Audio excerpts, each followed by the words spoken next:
Yes, this is financial statement of NPO. हमारा जो chapter first है financial statement of NPO, meaning तो इसका हम लास्ट वीडियो में डिस्कस कर चुके हैं। और ये नाउ नेक्स्ट फाइनेंशियल स्टेटमेंट यानी एक एनपीओ जो होता है नॉट प्रॉफिट फॉर और या नॉट फॉर प्रॉफिट ऑर्गेनाइजेशन जो होता है, उस ऑर्गेनाइजेशन में कौन कौन से स्टेटमेंट प्रिपेयर किए जाते हैं उनके ट्रांजेक्शन्स को कंप्लीट करने के लिए, या उनकी जो एक्चुअल पोजीशंस होती है या उनकी वर्किंग एक्टिविटीज़ में उनका क्या लेवल है, उनको बनाने के लिए जो जो स्टेटमेंट्स क्रिएट किए जाते हैं वह इस प्रकार है। First is receipt and payment account, second is income and expenditure account, third is balance sheet. तो नाउ इसमें थ्री जो स्टेटमेंट्स वो प्रिपेयर किए जाते हैं। फर्स्ट स्टेटमेंट होता है हमारा receipt and payment account, second होता है income and expenditure account, third होता है अपना बैलेंस शीट।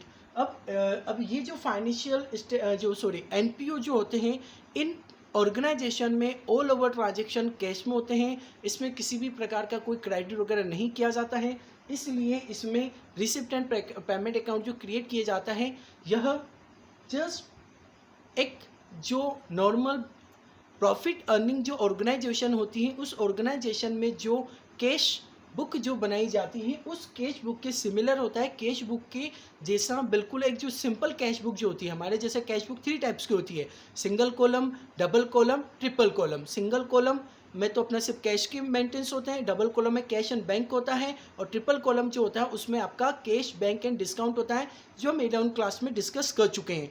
यहाँ पर रिसिप्ट और पेमेंट अकाउंट जो है वह हमारी जो सिंगल कॉलम या जो सिंपल कैश बुक जो होती थी उससे रिलेटेड होती हैं। यहाँ इसका जो बीएम होता है वह बीएम होता है अपना रियल अकाउंट। आप लोगों ने 11th क्लास में पढ़ा होगा कि हमारे जो अकाउंट्स होते हैं वो 3 टाइप्स के होते हैं।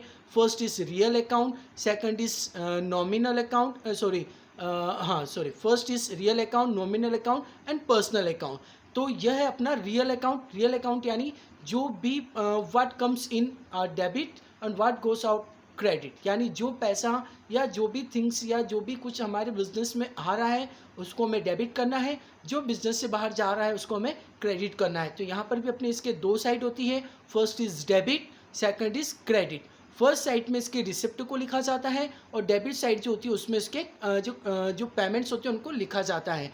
इस रिसिप्ट एंड पेमेंट अकाउंट जो होता है, इस अकाउंट में हमारे ऑर्गेनाइजेशन में कैश से रिलेटेड नगद यानी जो कैश होता है, कैश से संबंधित जो भी ट्रांजेक्शन्स होते हैं, चाहे वो करंट ईयर से संबंधित हो, लास्ट ईयर से रिलेटेड हो या नेक्स्ट ईयर से रिलेटेड हो, उन सभी को इसमें रिकॉर्ड किया जाता है, उन सभी को इसमें मेंटेन करना होता है, उन सबको इसमें लिखना होता है। उसी प्रकार जो पेमेंट होता है वो पेमेंट चाहे करंट ईयर से संबंधित पेड किया गया हो या लास्ट ईयर से संबंधित पेड किया गया हो या नेक्स्ट ईयर से रिलेटेड पेड किया गया हो, उन सबको इसमें रिकॉर्ड करना होता है। और इसमें जो ट्रांजेक्शन कैश से रिलेटेड नहीं होते हैं उनको इंक्लूड नहीं किया जाता है, जैसे आउटस्टैंडिंग हो गया या प्रीपेड हो गया, प्रीपेड तो हो जाएगा, आउटस्टैंडिंग हो गया या फिर डेप्रिसिएशंस वगैरह हो गया। इस प्रकार के जो ट्रांजेक्शन्स होते हैं वो हमारे रिसिप्ट एंड पेमेंट अकाउंट में नहीं आते हैं।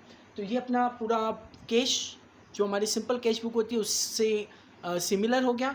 Now next is income and expenditure. यह अकाउंट जो होता है, यह अकाउंट हमारी जो प्रॉफिट अर्निंग ऑर्गेनाइजेशन होती है उसमें जो प्रॉफिट एंड लॉस अकाउंट जो बनाया जाता है उसकी नेचर का होता है। जिस प्रकार प्रॉफिट एंड लॉस अकाउंट का जो नेचर होता है वो एक नॉमिनल अकाउंट का होता है, उसी प्रकार इसका नेचर भी एक नॉमिनल अकाउंट है, यानी all the expenses and losses are debit and all the incomes and gain are credit. यानी इसमें वही 2 साइड होती हैं, फर्स्ट इज अपना ये income side and expenditure side. तो इसमें जो जो भी हमारा जो मतलब इनकम्स हो रही है, जो पैसा हमारे इसमें आ रहा है, जो इनकम से जस्ट लाइक अगर हमने मान लीजिए हमारा जो ट्रस्ट है या हमारी जो क्लब है, उस क्लब में अगर मान लीजिए मेंबरशिप की फ़ीस रिसीव्ड होती हैं तो हम उसको इनकम साइड में शो अप करेंगे, वो क्रेडिट साइड हो जाएगी, और डेबिट साइड में हमारे एक्सपेंडिचर, यानी फर्स्ट साइड तो हमारा एक्सपेंडिचर आ जाएगा, सेकंड साइड हमारी इनकम आ जाएगी। और इसी प्रकार कोई एक्सपेंसेस जैसे सैलरी एंड वेजेस हो गए, या इस प्रकार से प्रिंटिंग एंड स्टेशनरी एक्सपेंसेस हो गया, कोरियर एक्सपेंसेस हो गया, या इंटरेस्ट पेड किया हो, तो ये पान हमारे सारे एक्सपेंडिचर्स में आ जाते हैं। और सपोज अगर मान लीजिए हमने कहीं पैसा इन्वेस्ट कर रखा है और वहाँ से हमें पैसा मिला है तो इंटरेस्ट रिसीव्ड होता है, तो वो हमारी इनकम साइड में आ जाएगा।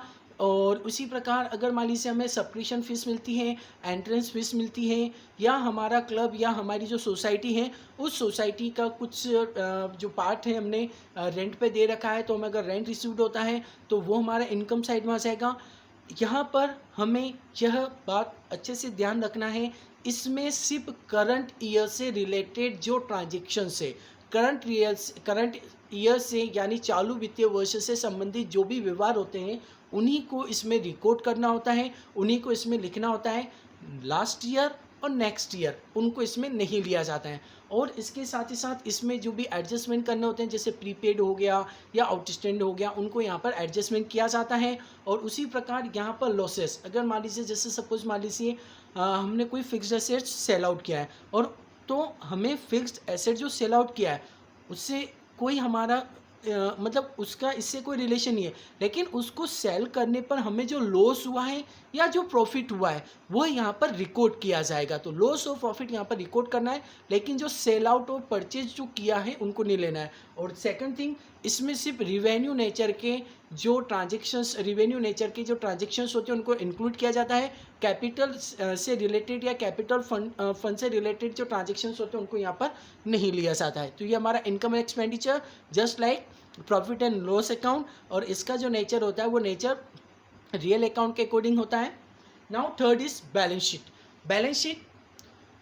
तो बैलेंस शीट यानी जो भी हमने इनकम और एक्सपेंडिचर अकाउंट में ट्रांसफ़र करने से रह चुका है, यानी वह ट्रांजैक्शन जो कैपिटल बजट से रिलेटेड होते हैं उनको यहाँ पर लिया जाता है, यहाँ पर आएगा, यहाँ पर अपना वही कैपिटल फंड आ जाता है। उसके अलावा यहाँ पर जो भी अदर जो फिक्स्ड एसेट्स है, लायबिलिटीज़ हैं, उनको इंक्लूड किया जाता है।